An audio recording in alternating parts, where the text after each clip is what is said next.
Joining me now, yay, Sheriff David Clarke. Should I call him Mr. Duke? Duke winning everything, Sheriff.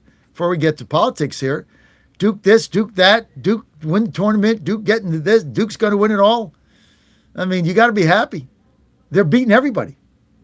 There's your blue, and you're in your Blue Devils shirt. No, great timing. I didn't even see you there, Sheriff. Great time. Yeah, they're playing well, but got a long way to go. This team's coming together. I still think they're short in a couple of areas. Their outside jump shooting is spotty, so that could hurt in the tournament. You only get one chance. There's no tomorrow. You play a team that's hot that particular night, and you're not hitting shots. Could cause for an early exit out of the tournament. But I'm pleased. I still think last year's team was better than this one, and a lot more people are picking them to win this year than picked them last year. Listen, all they do is win. I mean, I was on Godzilla Wins Saturday, and my crack team. Uh, I don't really, do that much with college basketball till the tournament comes. But they were all over Virginia plus 9.5 Yeah, over. yeah. They were all over it. They were like, Every, they all picked them, like, take the 9.5. This is going to be a 3-point game. Virginia stops everybody. Everything is, 52-47. All right, so they talked me into betting Virginia plus 9.5.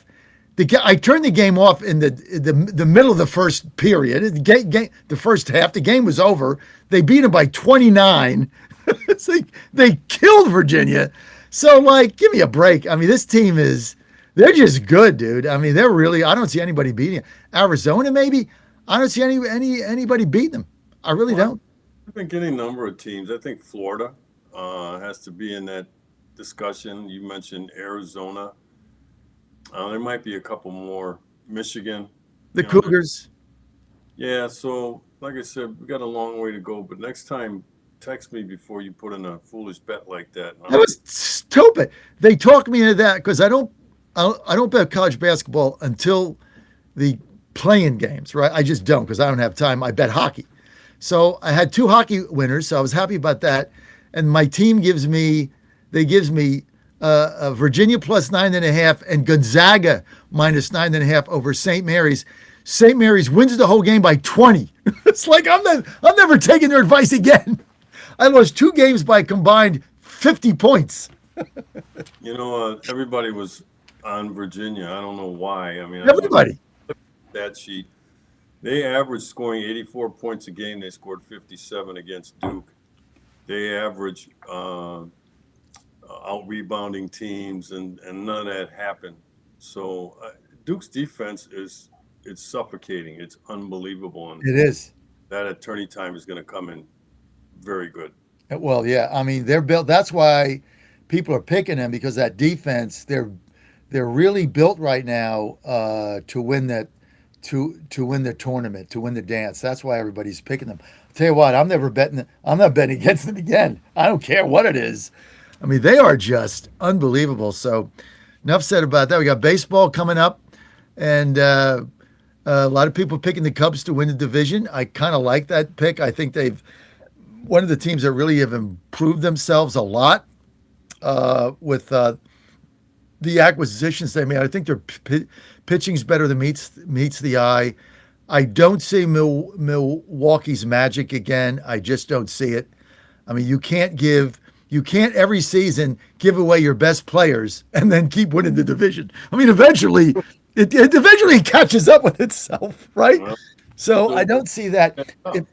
If there was a team I'd be afraid of there that I think would be the shocker, it's going to be the Reds. I like the Red. They're a good young team. They got some, they got one of the most dynamic players in the major league in the majors in that shortstop. So I think the Reds are going to be better. Cardinals in a rebuild.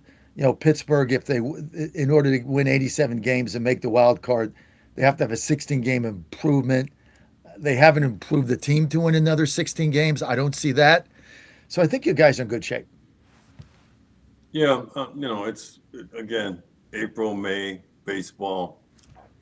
You can't lose it in April and May, or I should say, you can't win it, but you can set yourself so far behind. I mean, the Cubs came out of the gate last year hotter than a pistol, for heaven's sakes. They were tearing the cover off the ball, scoring a lot of runs. At one point, they had like a 5 or 6 game lead on Milwaukee going into July, and then by the All-Star break, they were down by 1 game. So it completely fell apart. So let's wait until they call these guys the boys of summer for a reason. It's spring, and we'll just have to see. So, ever since we were losing my Astros 100 games a season doing the doing the massive rebuild, 110, 112, 118. That's how many games we lost the 3 years in a row. 110, 112, 118 almost broke the Mets record. Since then, though, we always got meaningful games in September. But I love my team this season. I really love what they've put together. They got some really good young pitchers. We got the one guy from the Cubs coming back, Winniski. I like him. I like Hader. I like our bullpen. I like our infield. Outfield, a little suspect. We got a lot of young players. I know the Mariners are tough, but I like our team. I'm excited about this season for the Astros. I think it's going to be a fun season. So our pitching is better than meets the eye. The starters are better than meets the eye. We got rid of Framber. He was a cancer in the lot. One thing about the Astros, I mean, they're not going to tolerate that stuff. That guy was a cancer, a head case, was 1-9 down the stretch. That's why we didn't make the playoffs. Screw him. He can go the Tigers, lose 10 games in a row there, throw balls at his catcher. Guy's a jackass. So I'm happy he's gone. So I'm excited about our team. Well, everybody is this time of year. Hope springs eternal, right? Screw Framber Valdez, Tyler. You can take him and shove him up your butt. Guy is a cancer, and he's a nutcase. Don't want him. Out. So let's get to Iran. What do you think?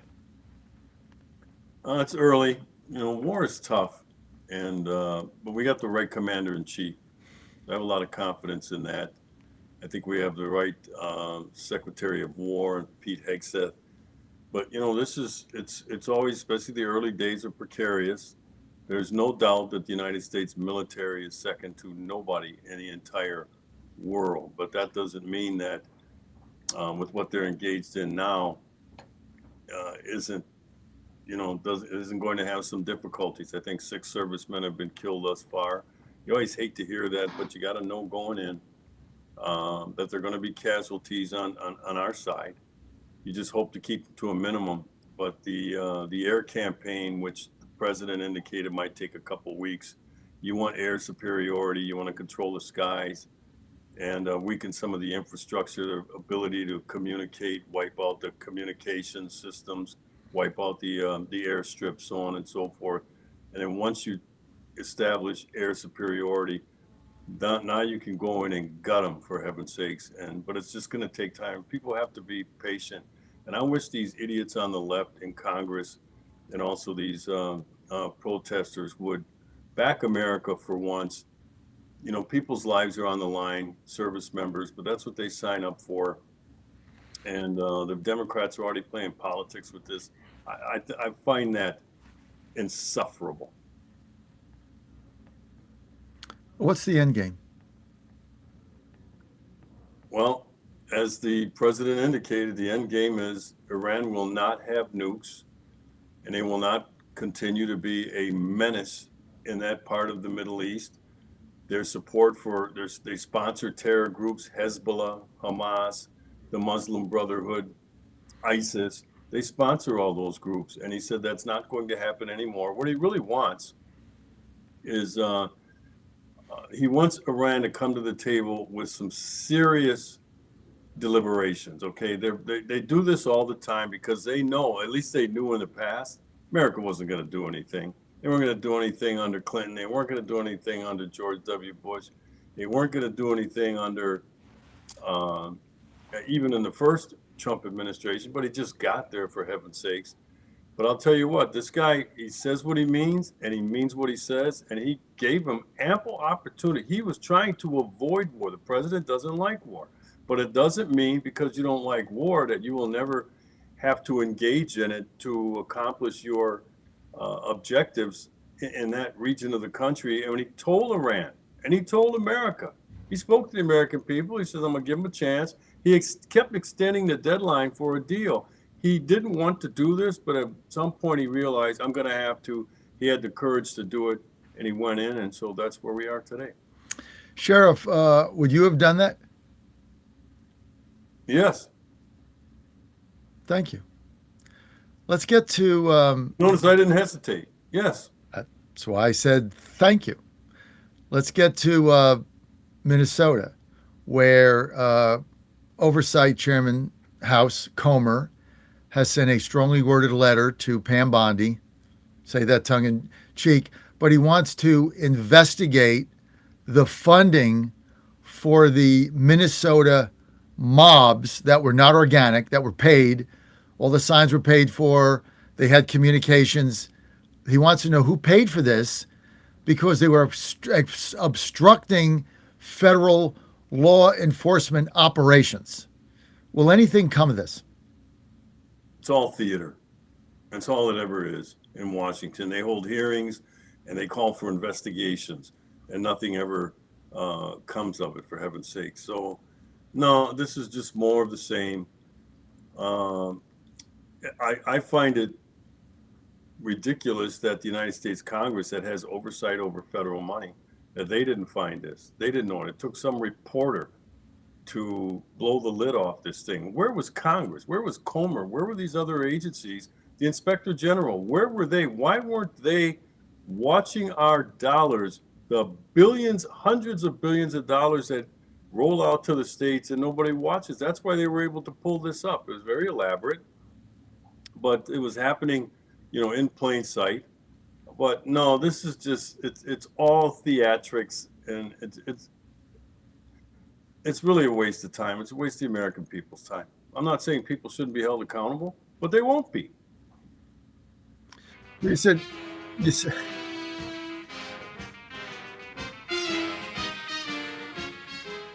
well, you said, where was Comer? Well, he was going on Fox News 18 times a day. Very, very busy man. Yeah, It's that's not all. easy. It's not easy to. He's got a camera in his shoe like Don Adams in Get Smart, and he's on Fox News and he's talking about all the things he's going to do, and then he does nothing, and now he's going to run for governor of Kentucky, where he can do nothing there. So he can continue to do nothing, and as governor of Kentucky, he can go on Fox News more because he'll have even more time to go on Fox. Maybe he can be a Fox host and governor at the same time. What do you think of that? I think that's a good idea. Have his Yeah, own show. I get sick of that too. Just FaceTime for TV. That's all. That's why I call it theater. It's great theater. They Uh, don't do anything. but it's lousy politics and it's lousy policy, for heaven's sakes. The Republicans in Congress, and that's where I lay most of this in terms of the blame at their feet. They have the numbers. They need to focus on passing the SAVE Act. They need to focus on getting the Department of Homeland Security properly funded, especially now with this war going on. Domestic Homeland Security is going to become important again. Not that it never was, but I mean even more important. That the TSA agents aren't being paid, the screeners, other important department personnel aren't being paid, but they're made to work. That's what they ought to focus on, and stop all the other nonsense, for heavens. Because the American Why, people, why are the Republicans and John Thune so afraid to get rid of the filibuster? If they went to the talking filibuster and got rid of the stupid 60-vote cloture rule, boom, they'd reopen the government. They'd pass the DHS budget. That's done this afternoon. And then they'd pass the SAVE Act. They'd get 50 votes. Who's voting no? Murkowski, shocker. The guy in the wheelchair that has dementia, what's his name, McConnell, he doesn't even know he's there. He's like slobbering all over the place. He's going to vote no. And then Tom Tillis, who's got a bug up his ass. So those three would vote no. Vance flies in, tying vote. That government's open, SAVE Act's passed. What's the problem? well, the problem is that the Senate and the House, to an extent too, it's a good old boys club. All right, they just change shirts at each midterm election. If the other party wins, they just change a few offices around. They then control the committees and what can be brought up for hearing, what's going to be passed. We'll have potentially a new speaker in Jeffries, and what they're afraid of, they tell us, well, if we do this, then we're blowing up the whole thing, and then the Democrats, when they take control, do it to us. That's not a reason. That's not an excuse for not getting the people's work done, for heaven. That's what politics is. Elections have consequences. Elections matter. We want our side won in 2024. It's the GOP's turn to govern, not get along, not compromise with a group on the left that has no interest in getting along. They have no interest in compromise, for heaven's sake. So at that point, you have to bring out the steamroller and you just have to flatten those people. That's look. I agree with you 100%. The fact that we don't get rid of this cloture rule right now is insane. And this argument that, well, if they take power, that's our only leverage. Sheriff Clarke, you and I both know if the Democrats took power in the Senate by one vote, that 60 vote thing would be gone in 90 Right. minutes. We all know that. They almost did it the last time. Two people stopped it. Kirsten Sinema and Joe Manchin. Fetterman voted for it. So they're gone. So nothing stops it. They don't care.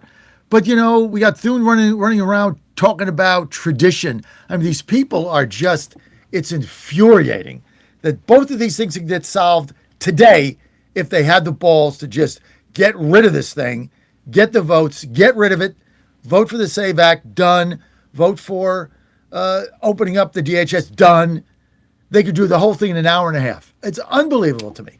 Well, the Congress, and that's what I call it a good old boys club, they don't listen to the American people. They're totally disconnected from the American people. Look at the polling. 80% of Americans say you should have to have an ID in order to vote. 80%, not of just Republicans, of Democrat voters. That means they're not listening to us. They don't care what we think. They're not saying, hey, the will of the people. They're more interested in keeping this country club atmosphere together in these smoke-filled rooms. And, when they no longer are listening to the American people, to hell with them. To hell with them. And what I mean by that is I'm not afraid of losing the House or the Senate come November of this year, because nothing's being done with the Republicans in charge anyway, at least the Democrats. Now, they have bad policy. You look at Obamacare, they have bad policy, but at least they get their stuff done, what their voters want. And they wanted some sort of health care reform, and they wanted some sort of police reform, and all these things that aren't really good for the American people. But you know what? Their voters ask for it, and they deliver. Our side, they don't give a damn what we think. They don't give a damn what we want. Sad state of affairs. Sheriff David Clarke, I want to thank you for being with us. You can follow him, americasheriff.com, americasheriff.com. Everything is right there. David, thanks for being with us. And before I bet against Duke again, I'm going to text you. And obviously, it wasn't even my pick. It was they were everybody's pick on the show. All of them. Best bet, Virginia plus 9.5. And they sucked me into their loser world.